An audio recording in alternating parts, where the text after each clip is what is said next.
Y'all ever wondered what happens in American schools other than getting shot up? This is a story about the mystery of kids vanishing on the same night at the same time, and nobody knows where they went. On a normal day at Maybrook Elementary, Ms. Justine walks to her empty classroom to find only one child, Alex, out of 18 students. Last night, the children all woke up at 2:17 a.m., and they walked outside into the darkness of the night. The parents and police investigate the missing kids. The parents are gathered at the school to vent out their feelings about the missing children, when one of the parents questions why only one class had this issue, blaming Justine. Justine goes to the stage to explain her sadness, but it just angers the parents, who force her to leave the building. Before going home, she buys some Bacardi 151 when one of the angry parents calls her to threaten her. Justine is preparing her drink when the doorbell rings. She peeks outside, but nobody's there. She was planning to go back to her kitchen when suddenly a loud banging startles her. She gets a weapon and checks outside to see nobody, but her car is vandalized with witch. She talks to the principal, Marcus, about going to work and visiting Alex, but he says it's safer for her to not be around the school. Apparently, Justine has crossed multiple lines between student-teacher relationship by giving some of the kids rides home. As she walks to her car, I would have mistaken her for one of the elementary school students. She goes to a bar to drink with her friend Paul, who is a cop. She vents about being called a witch, so Paul tries to comfort her and tells her to not drink so much. The next day, they wake up together after a back-breaking night. Justine is driving and talks with Paul about the investigation of the missing children. It seems she only sucked his glizzy so that she could get insider information, but he doesn't say anything. She drops off Paul and starts to stalk Alex as he walks home. She knocks on the door and receives no answer. She scouts the house and notices that the windows are covered with tape. Peeking in the windows, she is surprised by the two apparitions standing and looking at her. Driving home, she calls Marcus and tells him about it, but he reprimands her for following Alex and tells her it's inappropriate. At the convenience store, Donna, Paul's wife, attacks her with liquor because she knows that Justine slept with her husband. Oh, Justine trifling. Justine is walking in the hallways of her school at night, surrounded by darkness. She enters the classroom to see the students hiding their faces. At Alex's seat, Alex slowly turns to Justine with a creepy smile, with his face covered by eerie makeup. This wakes up Justine from her nightmare. When she is about to lie down and sleep, she sees a creepy woman on her ceiling who looks ugly AF. The next day, she waits for Alex to check up on him, but he yells at her to leave him alone. Unable to accept rejection, she goes to his house to harass them, but no reply. She waits in her car until it gets dark. While she is sleeping inside her car, the door opens, and a weird woman walks toward her car while looking like she just sniffed some coke. She opens the car door and moves onto her back seat. The woman carries a pair of scissors to cut her non-existent hair. A sad man, Archer, is grieving the loss of his son. He keeps on analyzing the video footage of his son running away. He visits the police to convince them to investigate Justine because she has some bad records from her previous teaching job. The police defend Justine because the video footage shows that she is not involved. He stalks to investigate her. Archer is sleeping in his kid's bedroom and wakes up in the middle of the night. He calls for Matthew, his son, and sees Matthew run outside, and he runs after him. At their house, he walks up the stairs leading to Matthew's room. He asks his sleeping son where he went and tells him he loves him. When the flashlight hits his son, he sees an ugly-looking woman in heavy makeup, looking like Bianca Del Rio, which wakes him up. Walking outside to go to work, he sees a tower outside his house. He checks the map to see the alignment of the tower to his house. He visits the house of one of the missing children to get their video. He uses the direction of the kids' movement to triangulate the location of where the children might be. He drives and sees Justine at a gas station, and he confronts her. Out of nowhere, a bloodied Marcus, Naruto, runs toward her. He slams her to the ground and chokes her. Archer pushes the principal away from Justine. Justine runs toward the store. The possessed principal runs toward her, but Archer blocks the way. They stumble, and now the deranged man with thyroid eyes is on top of him, choking him. Paul is inside the police locker room talking on the phone with his wife, Donna, about her vacation and her ovulation cycle. He goes to the chief of police and invites him to have lunch with them on Sunday. Outside, he sees Justine and waves at her. Paul is doing his daily patrol when he sees a teenager trying to enter a house. He follows the teenager and catches James. He goes to check James' pockets when suddenly he gets pricked by a needle of an Ozempic syringe. Out of anger, Paul one-punches James, knocking him out. Paul immediately gets his first aid kit to treat the wound. He sees the dash cam recording, so he turns it off.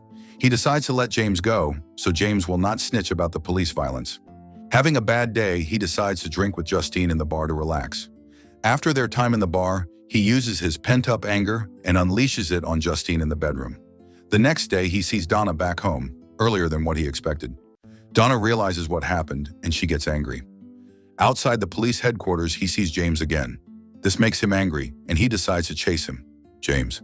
After hours of trying to steal things for drugs, it's raining hard, and he sees Alex's house, hoping he can use it as shelter to meth around. He manages to climb up the house and enter through an unlocked window. He checks around the house to look for items to steal.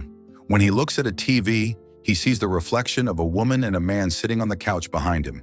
It scares him so much he sharts. The two people are just there, sitting menacingly, and do not react to James. James opens the basement door to look when a child suddenly appears out of the darkness, scaring the shit out of him. Running away from the child, he locks the basement door and blocks it with a cabinet. While picking up the fallen stolen goods, the parents start to walk toward him, which makes him frantically run away. He struggles to open the door, but manages to run before he gets caught.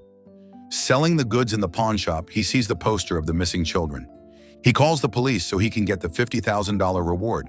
He approaches the police station to snitch, but Paul sees him, so he runs away. While running back to his tent, he sees a creepy woman covered with makeup in the forest, waving at him, scaring him. He thinks to himself, it might be time to stop snorting baby powder.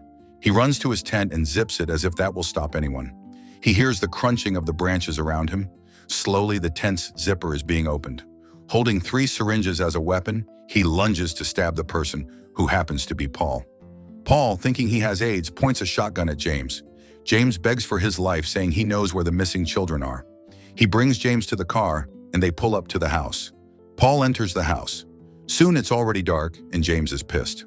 Paul finally leaves the house, but in a catatonic state, he drags James into the house as James screams. Marcus. Marcus is reprimanding Justine for visiting Alex's house. He promises her that he will meet with Alex's parents. At the principal's office, Gladys, the aunt of Alex, enters to talk to Marcus. I don't trust this hoe. Marcus expresses that he prefers to talk to the parents, but she is in the meeting on behalf of Alex's parents since they are sick. Marcus informs her that they are concerned and they might need to call CPS. Later, Marcus and his partner are at their house when the doorbell rings. Marcus sees Miss Gladys at their doorstep with the most chopped up bangs I'd ever seen. She enters the house and requests for a bowl of water, which confuses them. She shows a stick with Marcus's ribbons and uses it to slice her hand. Her hand bleeds and the blood is wiped onto the stick. Gladys cuts his partner's hair and uses a bell to mind control Marcus. She wraps his hair around the stick and breaks it. Marcus chokes his partner, pukes on him, and kills him by bashing his forehead on his face. This hate crime is crazy. After this, she wraps Justine's hair around the stick and breaks it, causing Marcus to run towards Justine. Marcus, covered in blood, Naruto runs until he gets to Justine. Now we are back to the scene where Marcus is attacking them. Justine runs towards the locked back door.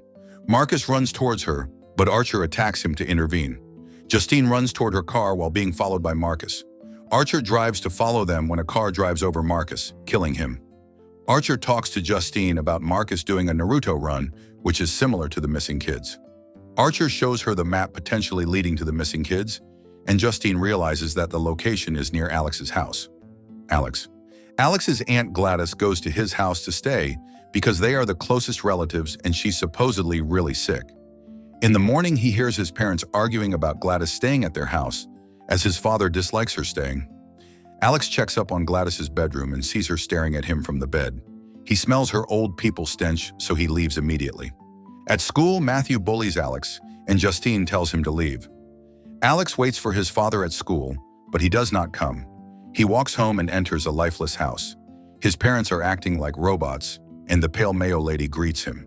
He douses his father with a glass of water, but he does not react. The next morning, the parents are still sitting at the dining table. Aunt Gladys asks about what happens at school, but he does not answer. So she uses her magic to control the parents, and they start to stab their faces with a fork. Alex begs her to stop, so she does. Gladys threatens him, keeping his parents as hostages, to make sure he will keep quiet about this setup. Walking home and feeding his parents becomes his routine, Who finna go to work to pay the bills, though? One night, Gladys calls him to her room. She is extremely ill and asks Alex to get his classmates' items and give them to her.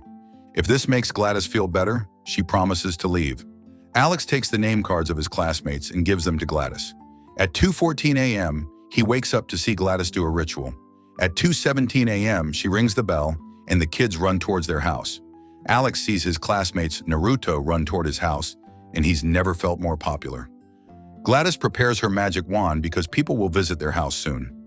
Alex cleans the house, and Gladys uses her magic to transfer the children elsewhere. The detectives visit the house to check, and they see nothing suspicious other than the pale, old, ugly hag. Alex's routine continues as he takes care of his parents and classmates. I simply would crash out if I had to feed my bullies. One day he gets home and sees Paul and James under her control, and she is preparing to leave. Justine and Archer are outside the house and see Paul's police car. Paul leaves the house and then walks back. Out of curiosity about the bizarre events, they go inside the house. Justine calls Paul, and Archer notices the salt lines on the floor. When Justine's feet touch the salt, it triggers Paul and James to attack Justine and Archer. Meanwhile, Alex sees his parents guarding Gladys's door. Archer beats up James, and Justine runs away from Paul. Archer is fighting James when he gets pushed down the basement. Pinned down, Archer notices the missing children. In the kitchen, Paul chokes Justine, and she shaves his skin off using a peeler, which he swipes off.